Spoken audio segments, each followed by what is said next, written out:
우리 가슴에 손을 얹고 이렇게 고백하겠습니다. 하나님은 나를 사랑하십니다. 하나님의 사랑에 나는 위로를 받습니다. 나는 하나님을 절대로 포기하지 않을 것입니다. 아멘. 그런 한 주를 또 살아가는 우리가 되길 축복합니다. 제가 목 감기가 살짝 있어서 죄송합니다. 이렇게 전달이 평소와 다른 목소리로 더 이렇게 좋은 목소리, 네, 평소가 더 좋은 목소리로 저는 생각하는데, 네, 그런 좋은 목소리로 전달하지 못해서 정말 죄송합니다. 그러나 또 하나님께서 들려주신 말씀 가운데 하나님의 은혜가 있기를 축복합니다. 여러분, 저는 오늘 제목을 꿈은 이루어진다라는 제목으로 말씀을 지었어요. 이 꿈은 이루어진다라는 것을 우리는 처음에 유명하게 그 슬로건을 월드컵 20년 전, 우리 20년 전 월드컵에서 봤던 기억이 있습니다. 바로 월드컵에서 이 카드 섹션을 우리나라 사람들이 그 우리나라 응원할 때 카드 섹션을 보여준 것인데요. 월드컵의 경기뿐만 아닌 우리가 4강을 간 것뿐만 아닌 여러 가지 그 다른 요소들도 당시 유행이 됐고 문화가 펼쳐졌었던 것을 보게 되죠. 그래서 그때 경기장에서 4강에서 펼쳤던 관중들이 보여줬던 카드 섹션이 바로 꿈은 이루어진다라는 그러한 카드 섹션이었습니다. 네. 이때쯤이면 사진이 뜨고, 네, 그렇습니다. 네, 감사합니다. 이 꿈은 이루어진다라는 멋진 슬로건이 있었습니다. 이 경기는 다만 독일전 4강전에 펼쳐진 카드 섹션이었는데요. 물론 그 경기에 패배했지만 우리 모두가 그것에 대해 절망하지 않고 너무나 그 4강까지 올라간 기적, 그것을 바라보면서 흡족했고 만족했던 그러한 20년 전의 기억이 있습니다. 왜냐하면 그 너무나 기적이었기 때문이죠. 16강을 한 번도 간 적이 없는 나라였어요. 단 한 번도. 그 전까지 단 한 번도 월드컵에서 올라간 적이 없는 나라였는데 처음 16강을 올라갔고 더 나아가서 4강까지 갔었기 때문에 그때 그 우리나라 사람들 저 포함해서 모든 사람 느꼈던 감정은 너무나 벅찬 꿈이었고 기대였고 기적을 경험했던 시대였던 것을 바라보게 됩니다. 여러분, 꿈은 이렇게 우리를 움직이는 힘이 있고 또 꿈은 우리를 기쁘고 즐거움으로 인도하는 힘이 있는 것을 바라보게 됩니다. 오늘도 우리가 한 사람의 꿈을 바라보게 되는데요. 특별히 요셉이 어떤 꿈을 꾸었고 또 그 꿈으로 어떻게 그가 하나님 안에서 살아갔는지 그리고 쓰임 받게 되었는지 우리가 함께 오늘 말씀을 통해서 살펴보기 원합니다.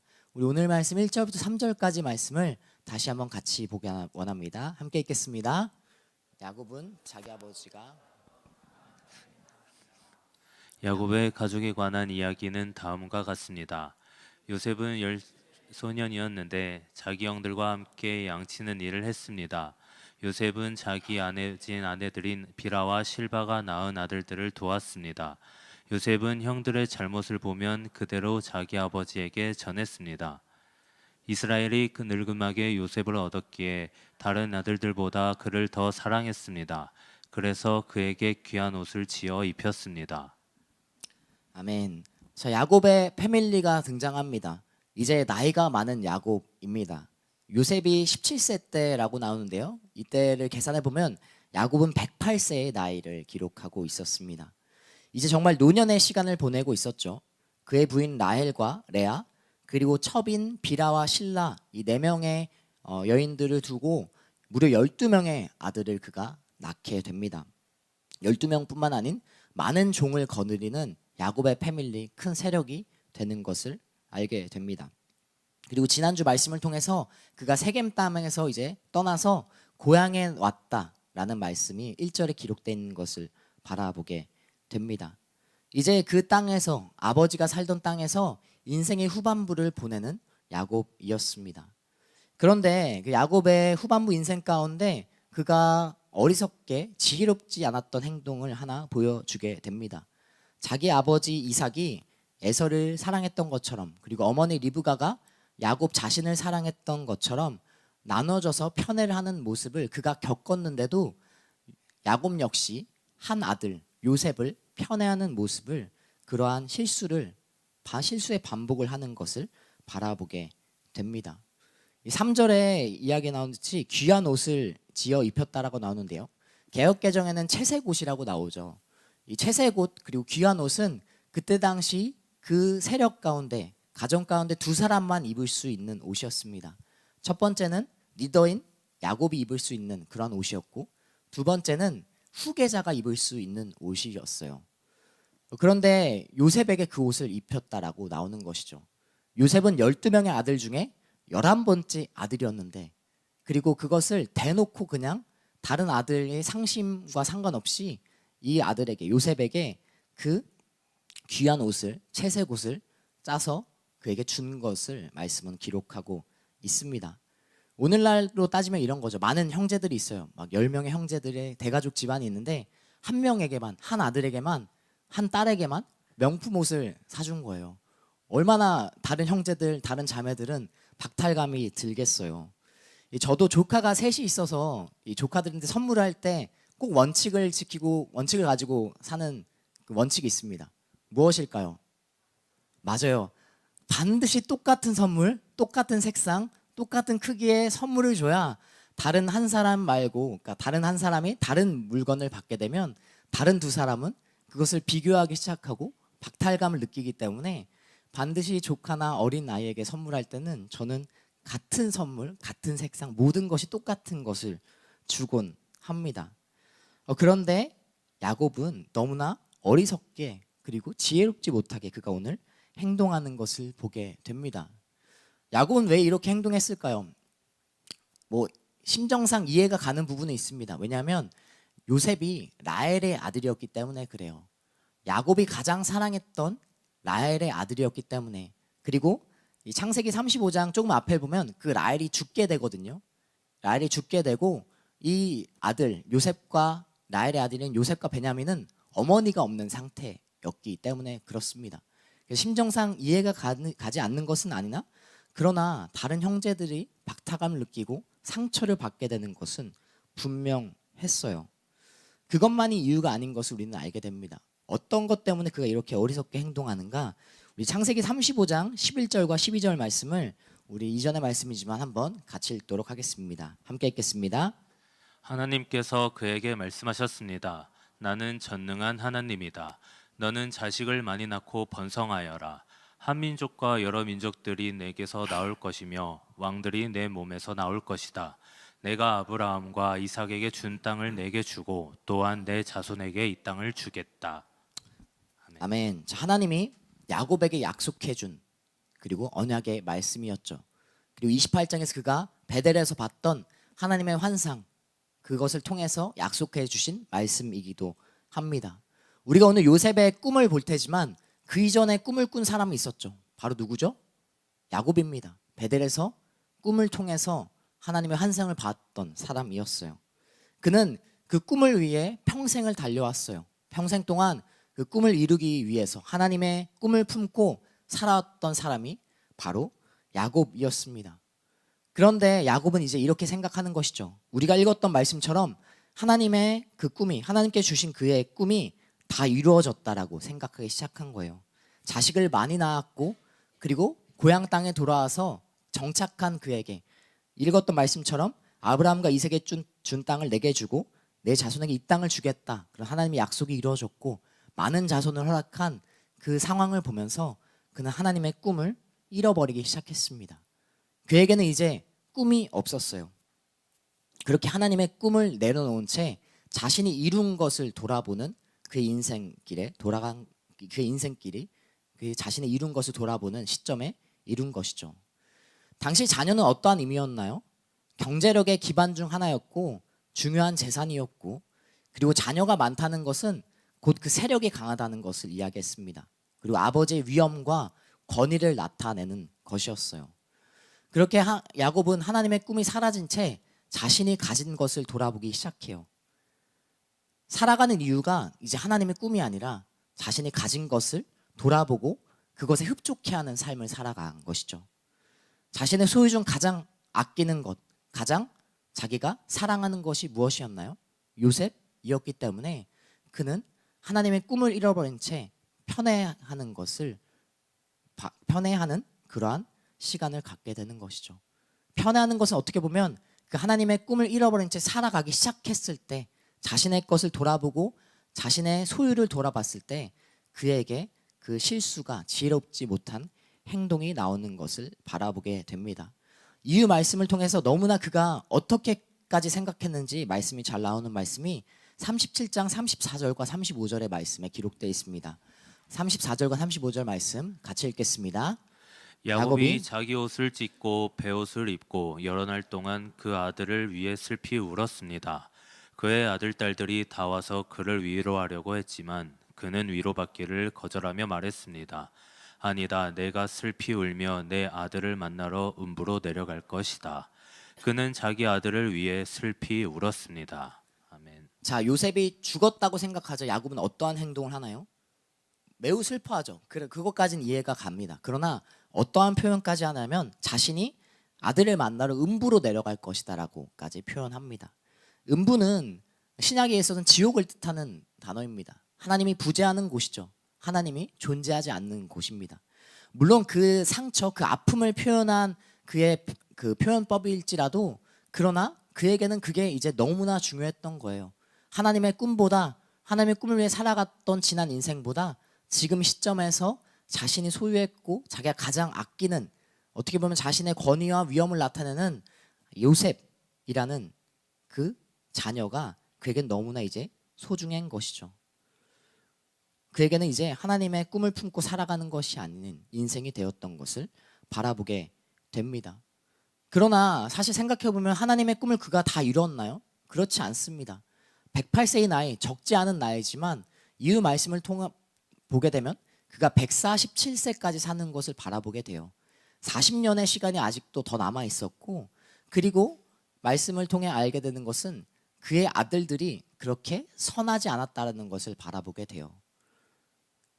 야곱은 아직 할 일, 하나님의 꿈이 다 이루어진 게 아니었어요. 자신의 자손들을 하나님을 믿는 사람, 하나님 앞에 신실한 사람으로 인도해야 될 책임과 의무가 있었음에도 불구하고 그가 하나님의 꿈을 잃어버린 채 살아갈 때 그에게는 많은 문제와 그 가정에 불화가 생기는 것을 바라보게 됩니다. 그가 하나님의 꿈을 붙들었다면 요셉만을 사랑하지 않았겠죠. 자손들이 그렇게 불행하는 길로 가지 않았을 것입니다. 그러나 그가 하나님의 꿈을 잃고 더 나아가 하나님의 비전을 잃어버리기 시작하자 그는 잘못되고 지혜롭지 않은 길을 살아가는 것을 바라보게 됩니다.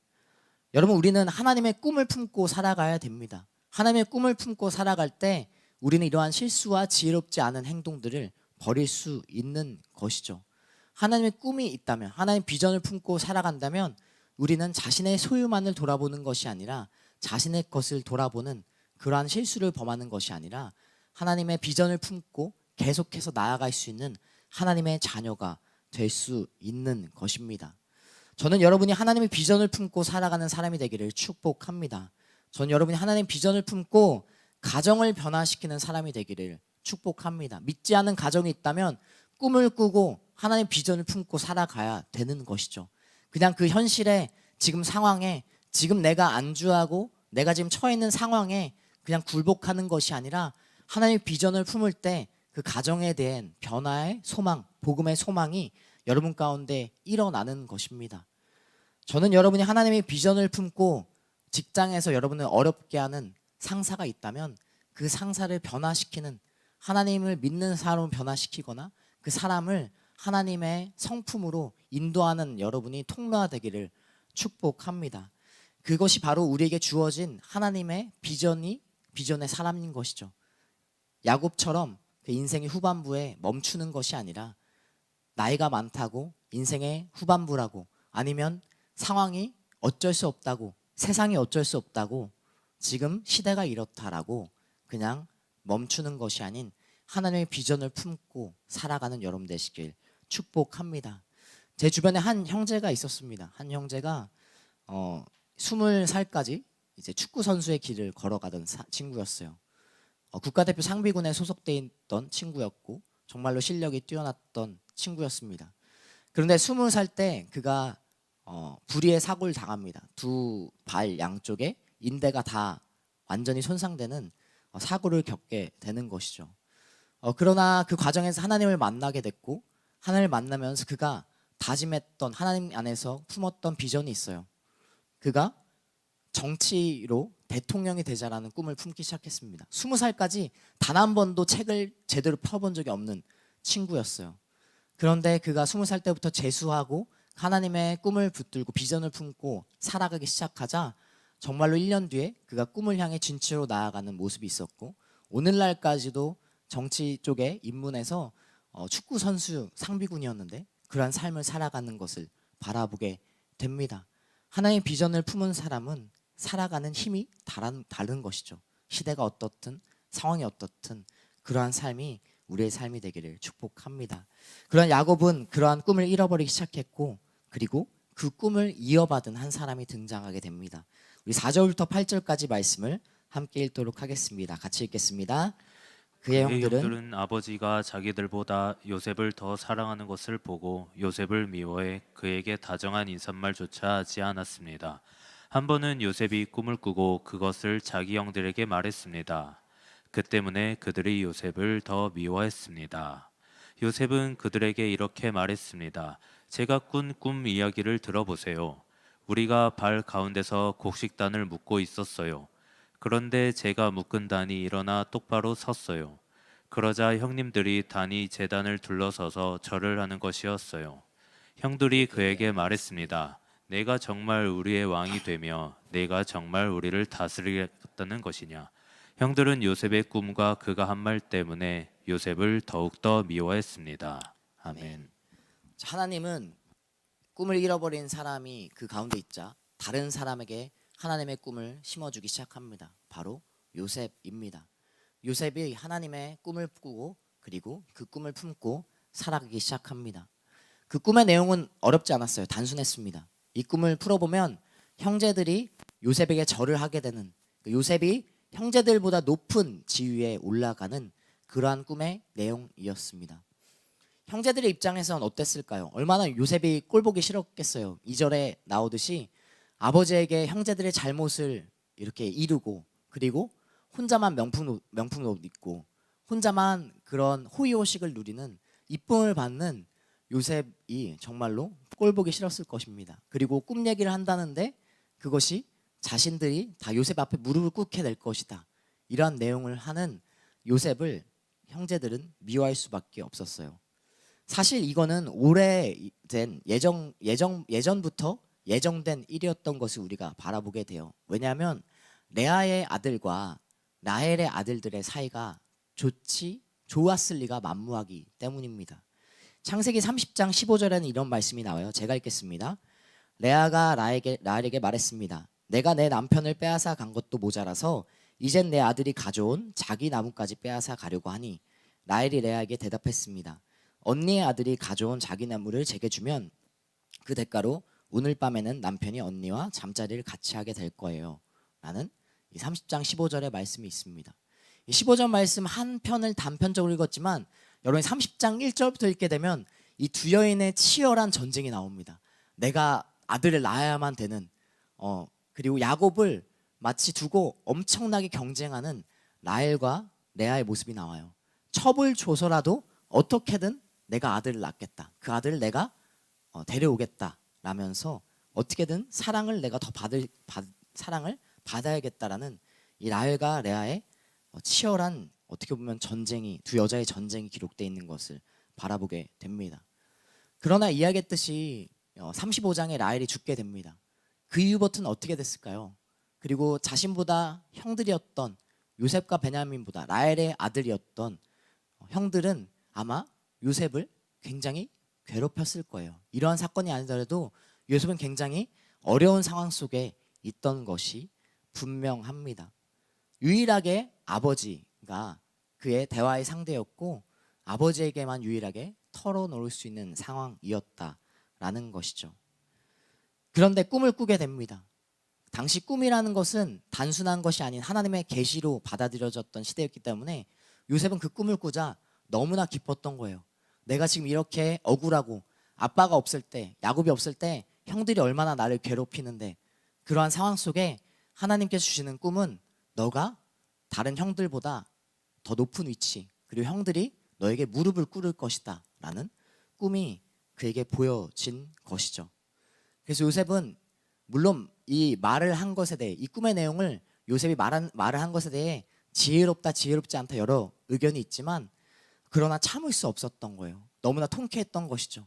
내가 그렇게 억울하게 지금 살고 있는데 처량하게 형들의 괴롭힘 속에 살아가는데 그 꿈이 있자 이것에 대해 이야기하는 것을 바라보게 됩니다. 이미 근데 감정의 골은 깊어진 상태였죠. 결국 형제들은 어떤 일을 마음에 품고 신앙하게 됩니까? 37장 19절과 20절 말씀 같이 읽도록 하겠습니다. 37장 19절과 20절 말씀, 18절과 19절 읽겠습니다. 18절과 19절입니다. 같이 읽겠습니다. 형들은 요셉이 멀리서 오는 것을 보고 자기들에게 가까이 다가오기 전에 그를 죽이려고 음모를 꾸몄습니다. 그들이 서로 의논했습니다. 저기 꿈쟁이가 온다. 자, 이런 계속되는 두 집안의 이 두 어머니부터 시작한 싸움이 결국은 자신의 동생을 죽이려는 계획을 품게 되는 것을 보게 됩니다. 물론 요셉이 밉상이었지만, 그를 마음에 안 들어 할 수 있지만 형들의 이러한 행동은 결코 옳지 않은 행동이죠. 너무나 심한 행동, 불의한 행동인 것을 바라보게 됩니다. 증오하고 자신 동생을 죽이려는 행동은 정당화될 수 없던 행동이었습니다. 하나님의 꿈을 품었던 요셉에게 더 큰 시련이 오게 되는 것을 바라보게 되죠. 하나님의 꿈을 가지고 이제 살아가는 요셉에게는 하나님의 비전만큼 더 큰 시련이 그에게 오는 것입니다. 여러분, 우리는 하나님의 비전을 품고 살아가야 됩니다. 그러나 동시에 하나님의 비전을 품고 살아가기 시작하잖아요. 놀랍게도 더 큰 시련이 오고 더 큰 어려움이 우리 가운데 더 있다라는 것을 바라보게 됩니다.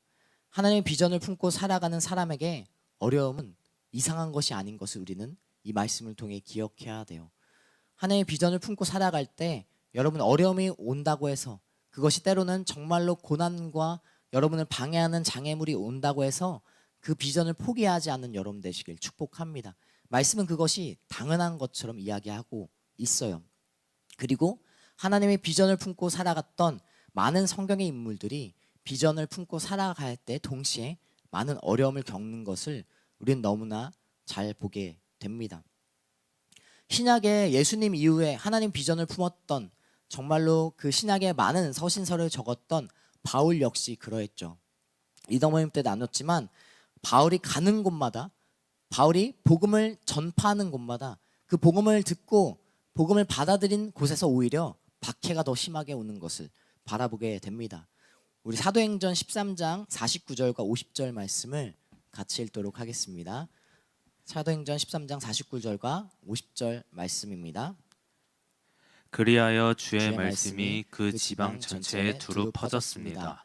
그러나 유대 사람들은 경건한 귀부인들과 그 도시의 지도자들을 선동해 바울과 바나바를 핍박하게 했고 결국 그 지방에서 그들을 강제로 내쫓았습니다. 자, 바울이 말씀이 전파될 때, 하나님의 복음이 전파될 때 그에 따르는 말씀이 항상 있습니다.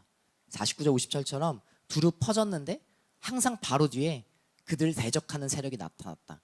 그냥 13장 49절 50절만 이런 것이 아니라 다른 지역 어디를 갈 때마다 복음을 받아들였다. 그 말씀이 떨어지기 무섭게, 그런데 유대인들이 나타나서 그들을 방해했다란 말씀이 사도행전의 말씀은 수없이 기록되는 것을 바라보게 돼요. 바울은 하나님의 비전을 품고 살아갔던 사람이었죠. 그에게 주어졌던 하나님의 사명, 땅 끝까지 복음을 전하라는, 이방 민족에까지 너가 그 일을 감당하라는, 이방의 빛으로라는 그 복음을 전파하기에 그는 달려나갔던 사람이었어요. 그러나 그 하나님의 비전을 품은 사람의 인생이 순탄했습니까?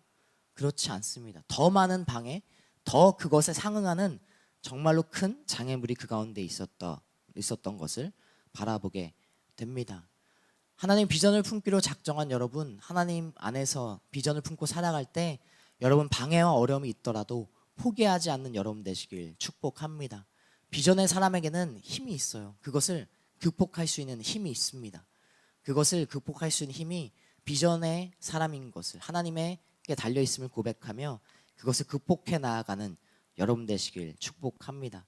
역경을 뛰어넘는 힘이 하나님의 비전을 품은 사람에게 있다라는 것을 기억하면서 처음에 이야기했듯이 그런 어려운 상황, 시대의 흐름 속에서도 비전을 품고 이 시대를 돌파해 나가는 귀한 하나님의 청년, 우리 길공동체 청년들이 되기를 축복합니다. 우리 계속해서 10절과 12절, 11절 말씀을 마지막으로 읽도록 하겠습니다. 10절과 11절 말씀 같이 읽겠습니다. 요셉은 형들뿐만 아니라 아버지에게도 그 꿈 이야기를 했습니다. 그러자 그의 아버지가 그를 꾸짖으며 말했습니다. 무슨 그런 꿈을 꾸었느냐? 그러면 나와 내 어머니와 내 형들이 정말 내게 와서 땅에 엎드려 내게 절하게 된다는 말이냐? 그의 형들은 요셉을 많이 질투했으나 그의 아버지는 그가 한 말을 마음에 담아두었습니다. 아멘. 아멘. 자, 그 꿈 얘기를 아버지에게도 했던 요셉의 모습을 보게 됩니다. 야곱은 그 얘기를 듣고 물론 꾸짖었지만 그것을 가볍게 여기지 않았던 것을 바라보게 돼요. 그가 역시 꿈을 꿨던 하나님의 비전 가운데 살아갔던 사람이었기 때문에 그것이 일반적이지 않다. 그것이 그냥 흘러 넘길 것이 아니라는 것을 알았던 것이죠. 그러나 하나님의 꿈을 품은 사람은 하나님이 어떻게 인도하시고 역사하시는지 야곱은 어느 정도 알았던 사람인 것을 바라보게 됩니다. 우리가 앞에 읽었듯이 그런 형제들이 요셉을 죽이기 위해 그리고 죽이려는 계획을 가지고 이제 그 꿈쟁이였던 요셉을 죽이려고 했던 것을 우리는 먼저 봤습니다. 요셉도 이제 모든 것이 끝난 것처럼 보였어요. 하나님의 비전을 품었지만 꿈을 그가 품고 이제 나중을 하나님의 인도하심 속에 나중을 또 도모했지만 그가 오늘 맞이하는 방해와 또한 어려움 속에 이제 모든 것이 끝나는 것처럼 보였죠. 형제들의 손에 죽임 당하는 것처럼 보였습니다. 죽게 되면 그것이 무슨 소용이 있겠습니까? 하나님의 꿈을 꿨지만 비전을 품었지만 죽임이 그 앞에 있다면 그는 아무런 의미가 없었을 것입니다. 그러나 그 순간 하나님께서 개입하시는 것을 바라보게 됩니다. 우리 28절 말씀 같이 읽도록 하겠습니다. 함께 읽겠습니다. 미디안의 상인들이 지나갈 때 형들은 형들은 요셉을 구덩이에서 끌어내 이스마엘 사람들에게 은 20개를 받고 팔아버렸습니다. 그 이스마엘 사람들이 요셉을 이집트로 데려갔습니다. 아멘. 아멘. 자, 하나님은 하나님의 비전을 품은 사람을 그냥 내버려 두지 않으십니다. 그가 죽임당하지 않게 하나님은 다른 길을 그 가운데 인도하시는 것을 바라보게 돼요. 물론 형제들의 그렇다고 행동이 하나님의 계획 속에 있었다라고 해서 형제들의 행동이 합리화되고 정당화되지는 않습니다. 하나님께서 그 순간에도 그 악이 도사리고 그러한 장애물 속에도 하나님께서 하나님의 비전을 품은 사람을 인도하시고 보호하신다라는 말씀이 바로 이 말씀인 것이죠. 하나님의 비전을 품은 사람은 반드시 그 비전을 이루기 때문에 그렇습니다. 여러분, 우리는 어떠한 꿈을 오늘날 품고 살아갑니까? 이 시대에 살아가면서 하나님의 사람으로 적어도 우리가 하나님을 믿는 사람은 오늘날 살아가고 있는데 여러분 어떠한 꿈을 품고 어떠한 비전을 품고 살아가는 사람입니까? 그것이 하나님께 달려있는 하나님께서 바라시는 하나님의 비전을 품고 살아가는 사람입니까? 아니면 그냥 내 것을 돌아보고 나의 것을 위해 앞으로 나만을 위해 살아가는 꿈을 품고 살아가고 있습니까? 여러분, 나만을 위한 꿈, 나만을 위한 비전은 그것은 이루어진다라 해도 한날의 물거품과 같은 것임을 여러분 기억하는 여러분 되시길 축복합니다. 하나님의 꿈을 쫓고 하나님의 비전을 품기 시작하면 하나님께서 여러분을 어떠한 시련과 어려움 속에 그 정말로 그것에 상응하는 어려움이 있을지라도 하나님께서 돌파하시고 인도하시는 하나님의 길을 보여주실 것을 믿으며 나아가는 여러분 되시길 축복합니다. 말씀이 기록하고 있어요. 마태복음 6장 33절 제가 읽겠습니다. 오직 너희는 먼저 그 나라와 그 의를 구하라. 그러면 이 모든 것도 너에게 더해 주실 것이다. 하나님의 비전, 하나님의 나라에 여러분 상응하는 그것에 해당하는 비전을 품고 살아갑니까? 이 땅 가운데 그냥 나를 위한 나만의 나라를 쌓고 있는 여러분이 아니기를 다시 한번 말씀을 통해 권면합니다. 이 시대에 오늘날 살아가는 그리스도인들의 문제가 무엇입니까? 하나님께 꿈이 없다라는 것이, 하나님께 소망을 두고 살아가지 않습니다. 어떠한 크리스찬도 하나님 앞에서 꿈을 꾸고 살아가는 크리스천이 적은 시대인 것을 바라보게 됩니다. 하나님의 비전이 사라진 시대를 살아가고 있는 것을 바라보게 돼요. 어떠한 소망도 우리 가운데 없고 그냥 지금 현생을 중요시하는 우리의 모습을 바라보게 됩니다. 여러분, 그러나 이 말씀을 통해서 하나님의 비전을 품고 어떠한 어려움 속에서도 하나님의 비전을 통해서 그 어려움을 극복해 나아가며 결국은 마침내 하나님께서 그 하나님의 비전을 품은 사람을 인도하시고 그 비전을 이루신다라는 것을 믿으며 나아가는 여러분 되시길 축복합니다. 옛날에 어떠한 한 유명한 목사님이 이러한 연설을 했습니다. 제가 2월 달에도 한번 읽었던 것 같은데요. 어떠한 목사님이 이러한 연설을 했죠. 나에게는 한 꿈이 있습니다. 언젠가 이 나라가 모든 인간은 평등하게 태어났다는 것을 자명한 진실로 받아들이고 그 진정한 의미를 신조로 살아가게 되는 날이 오리라는 꿈입니다. 언젠가는 조지아의 붉은 언덕 위에 예전에 노예였던 부모의 자식과 그 노예의 주인이었던 부모의 자식들이 형제의 식탁에 함께 둘러앉는 날이 오리라는 꿈입니다. 나와 내 자녀들이 피부색이 아니라 인격에 따라 평가받는 그런 나라에 살게 되는 날이 오리라는 꿈입니다. 오늘 나에게는 꿈이 있습니다. 흑인 소년, 소녀들이 백인 소년, 소녀들과 손을 잡고 형제 자매처럼 함께 걸어갈 수 있는 상황이 되는 꿈입니다. 여기부터 같이 읽어주실래요? 오늘 나에게는 꿈이 있습니다. 어느 날 모든 계곡이 높이 솟아오르고 모든 언덕과 산은 낮아지고 거친 곳은 평평해지고 굽은 곳은 높게 펴지고 하나님의 영광이 나타나 모든 사람이 함께 그 광경을 지켜보는 꿈입니다. 이것이 우리의 희망입니다. 이 말씀은 예전에 한 목사님, 마틴 루터킹 목사님이 I have a dream이라는 그러한 연설을 하셨던 일부입니다. 당시 시대에서는 도저히 받아들일 수 없는 통념이었죠. 흑인과 그리고 백인이 그리고 그냥 자녀로서 인격에 따라 평가받는 그러한 나라가 온다라는 게 상상할 수 없던 시대 속에 목사님은 비전을 품고 하나님의 꿈을 품고 이러한 연설을 했던 것을 바라보게 됩니다. 여러분, 현생에 치우쳐서 하나님의 꿈을 잃어버리지 않는 여러분 되시길 축복합니다. 하나님 나라를 소망하십시오. 하나님의 통치가 이 땅 가운데 임하길 소망하는 여러분 되시길 축복합니다. 그것은 보잘것없고 자그마한 것일 수 있지만 여러분이 하나님께 소망을 두고 꿈을 두고 살아갈 때 그것이 조그만 변화를 일으킬 것이고 여러분을 통하여 이 나라와 민족이 하나님 앞에 다시 무릎 꿇는 나라와 민족이 될 것임을 우리는 믿으며 나아가야 되는 것입니다. 이 시간 우리가 함께 말씀을 품고 그 말씀을 기억하면서 기도할 때 이렇게 먼저 우리가 기도했으면 좋겠습니다. 하나님 앞에 우리의 소망을 둡니다. 하나님, 나의 꿈으로 살아가는 것이 아닌 하나님께 비전을 품고 살아가는 사람 되게 하여 주시옵소서. 그냥 나의 현실에 그냥 안주하는 삶이 아니라 믿음으로 살아가는 삶, 그리고 도저히 불가능할 것 같은 삶이더라도 하나님께 꿈을 꾸고 하나님의 비전을 품고 살아가는 사람 되게 하여 주시옵소서. 우리 기도하기 전에 함께 찬양 한 곡하고 함께 기도하며 나아가도록 하겠습니다. 함께 자리에 일어나서 찬양할 때 이 찬양 고백하고 함께 기도하도록 하겠습니다.